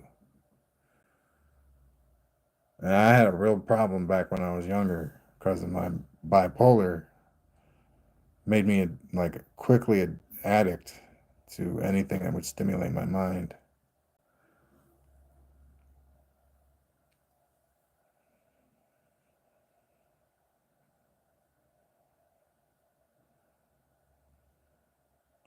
Hell yeah, dude.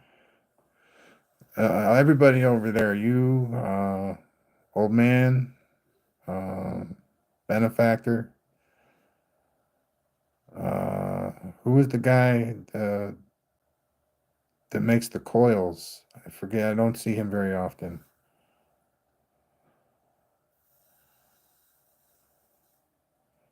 I agree, society. I mean, they give you an edge while you're using them, but there's a horrible price to pay, and it leaves you kind of feeling empty inside. Sean, yeah, that's it, Sean, man. If he ever gets around to building one of those Tesla coil in a Utron formation, dude, I think that would like shoot a lightning bolt up to the sky.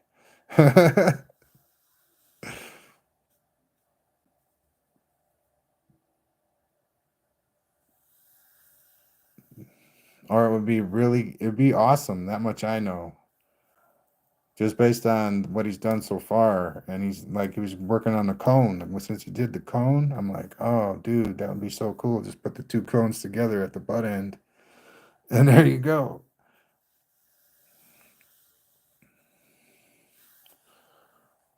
And then the balls, man. I could really use some of those brass balls. Just, create my own little ground. Put them in a glass container and then shock the shit out of them.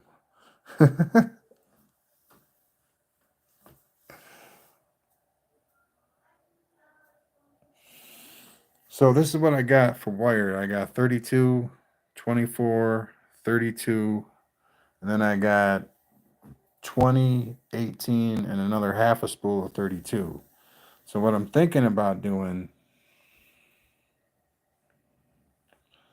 is making a large coil, but I kind of want it to be more uniform. So I might make it like a Litz wire style, but without twisting it with this 24 gauge. I don't know.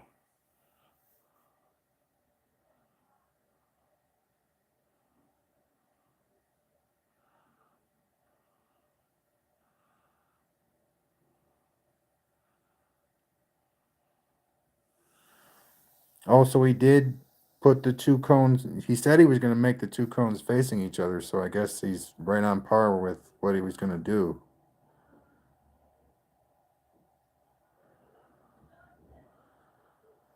Oh man, yeah, I'm really curious as to find out how it is to have it go choke and then expand out again. It should be like I'm imagining like kind of shallow, bushy like electricity coming out the top. That's what I'm imagining in my head, like a bush, not like a tree, but like a bush.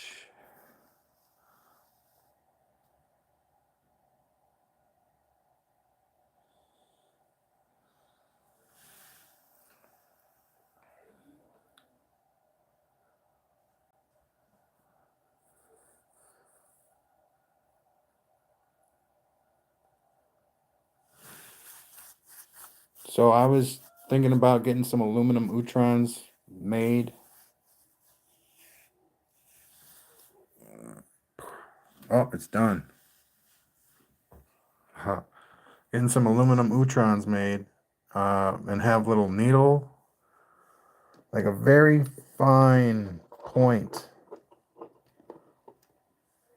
on the end, so I could put some like needle bearings. Just shove them in there.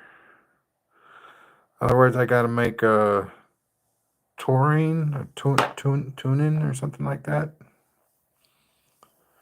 It's the holder, the 45-degree angle holder.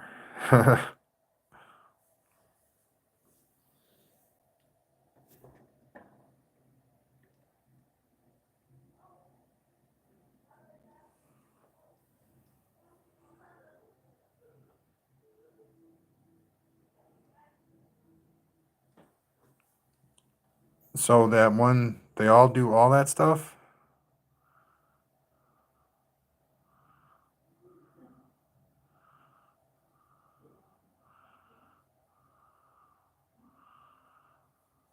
All right, I'd love to see that. So you got to keep me posted. Yeah, man, I really want to see that. Ball lightning sounds sweet.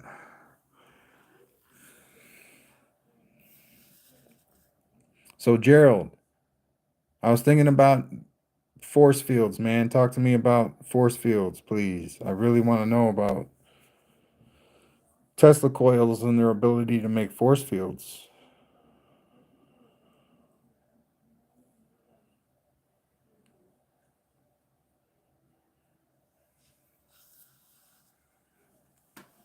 Because there's the one force field that can, you can actually like put stuff on.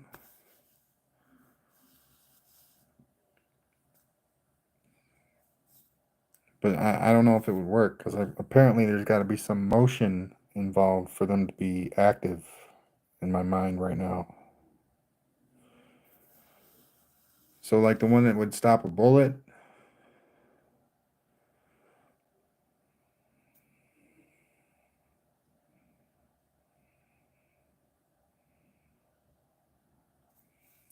Use the one that would stop a bullet to actually create a, a secondary infrastructure in the air that would have require virtually no hands-on repair except for when the field goes out. You could drive on this thing, is what I'm saying.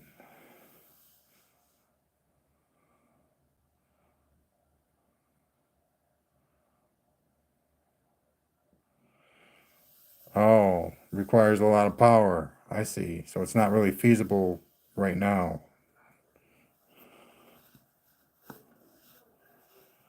Yeah, man. I have this image of us going up with our transportation, just like we built up to utilize space. We're gonna have to do it again.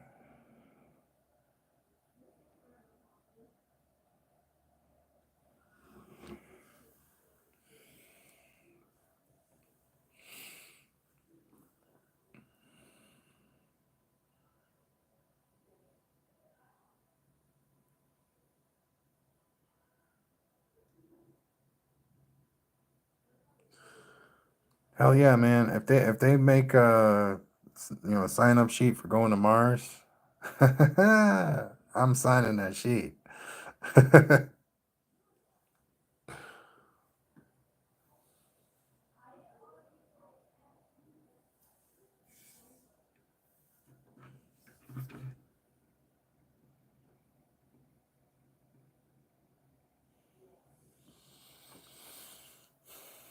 So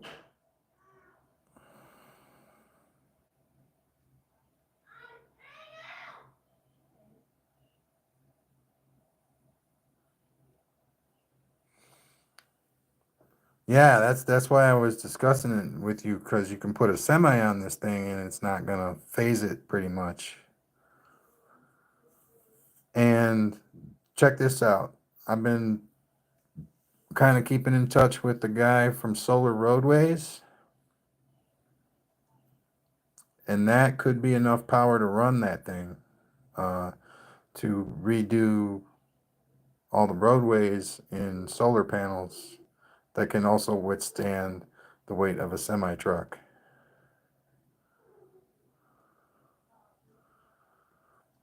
And then when it's icy and snowy, you just those things are always on, and you have LED, you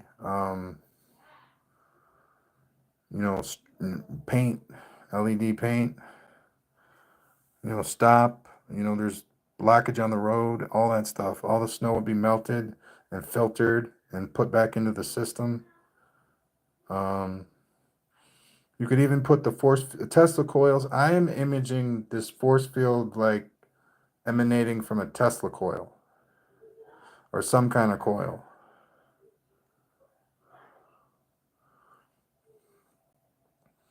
So these will be in the road. These will be in these solar panels.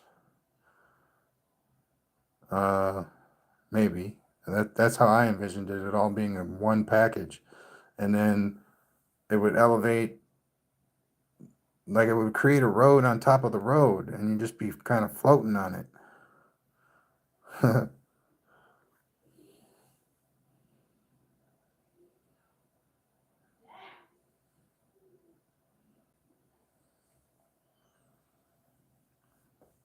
And what I'm saying, any vehicle will be able to drive on this.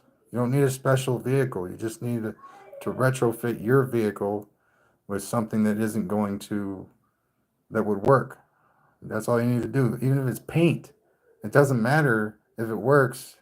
You can put it on anything. You don't have to build something, you can, and there's nothing stopping you from doing that, except maybe money. That always gets in my way.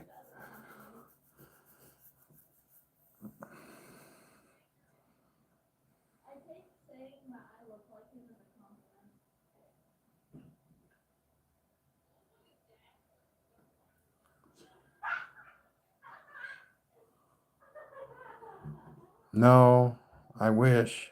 I did spin that with my hand about 12 minutes ago, though.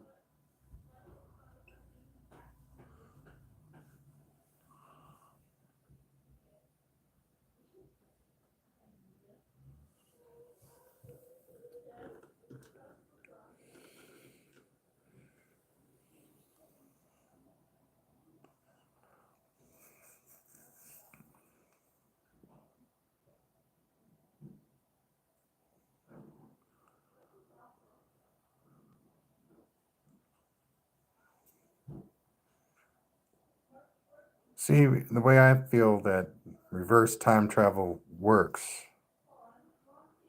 is that the person that goes back in time, well, for one, you can't come back to what you left from. That just isn't going to happen. Okay? Even if you have a quantum fuck it all wormhole that you're going to jump through and you're going to wind back up where you left from, it's all going to be different. You might not even really technically exist when you go back, because you could have kicked a butterfly that your dad was going to give to your mom in a little box and that never happened, so you never got born, and yada yada yada. It's and you're not invisible, man. There's no invisible cloak. I say go forward in time. Go forward in time all you want. When you go back in time, it nothing stays the same. All you have to do is interact with one thing. And I'm not saying it's a guarantee that it's going to fuck everything up, but there's like a 35% chance with just one thing. And that steadily increases everything you touch. Like everything you touch, because your frequency doesn't exist in that time, especially the way it is. As you grow, as you as a person grow, whether you can do it or not isn't my concern. Okay, because I'm pretty sure you can go back in time. It's a bad idea.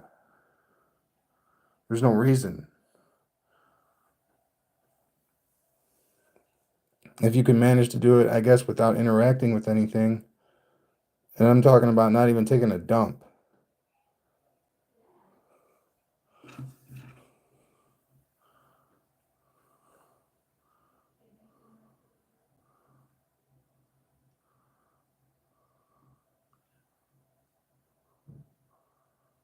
And those are the values of mine that prevent me, even if I could, go back in time from doing so. Because that's what I believe. I believe that that is not something that you should do.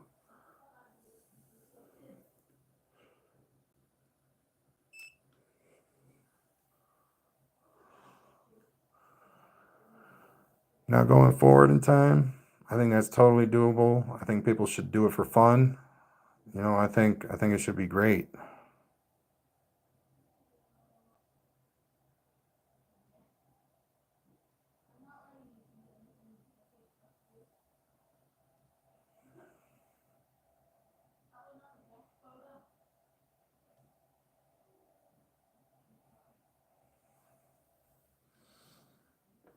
And I wouldn't encourage anybody to prove me wrong either.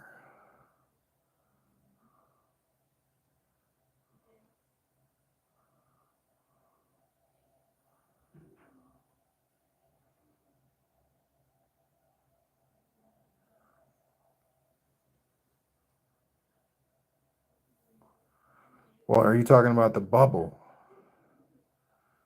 The bubble that you would create around your quote unquote vessel?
Time travel's not my thing, though.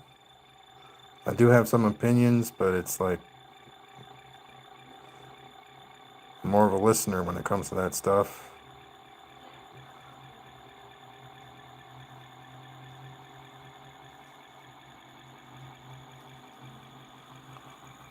Now, what I imagine happened is that everything on the inside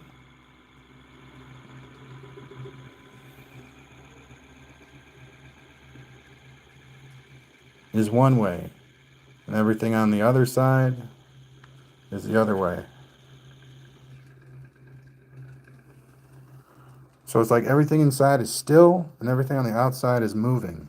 That's warp in a nutshell.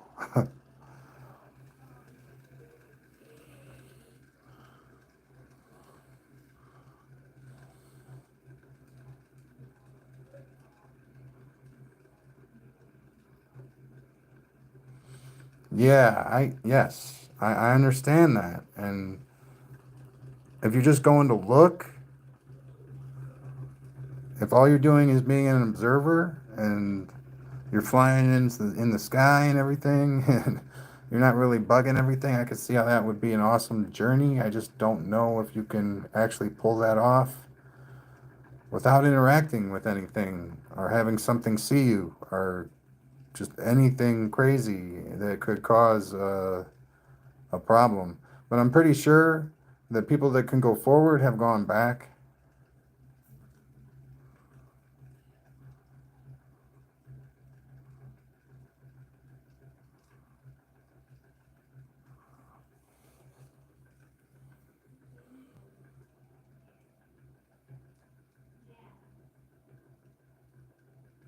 Well, if you do it right, you're going to move through all that stuff because it's the stuff is this part that's actually moving. It's not you. You're totally still. You literally take everything else. The bubble is stationary, and everything else is being whipped and spun into form of your time travel experience.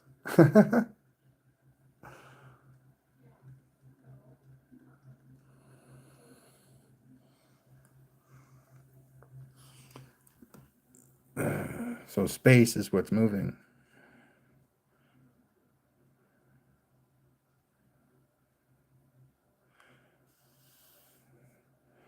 And I can't necessarily say I know anything, man. I guess right sometimes, and the rest of the time I sound like a fool. But I do guess right sometimes.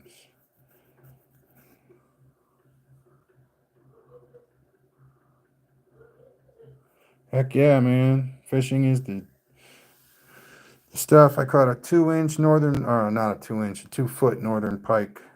Last fish I caught. It was a pretty nice fish.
See, I like it when it gets going really fast because it actually the numbers over here are bigger than what my input was before I turned it off.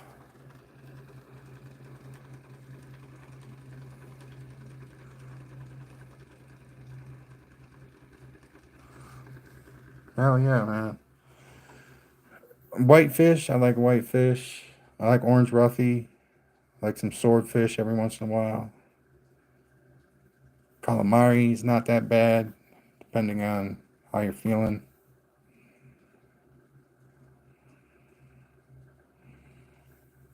Thanks, Gerald.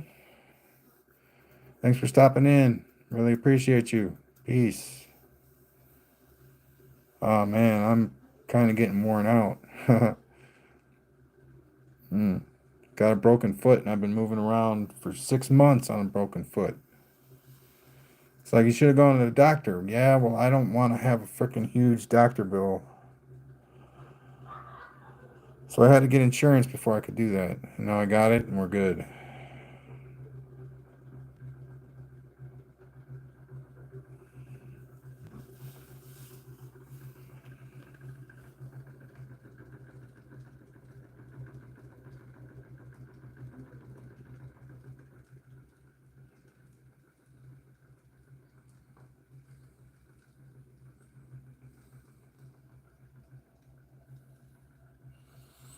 So the dual drive, I love it.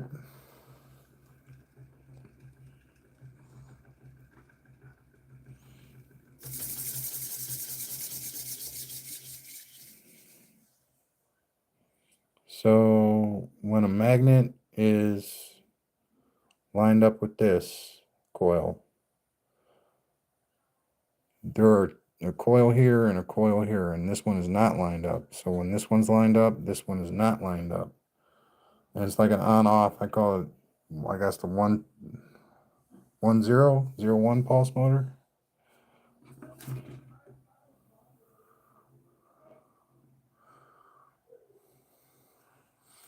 The on-off pulse motor, 0-1.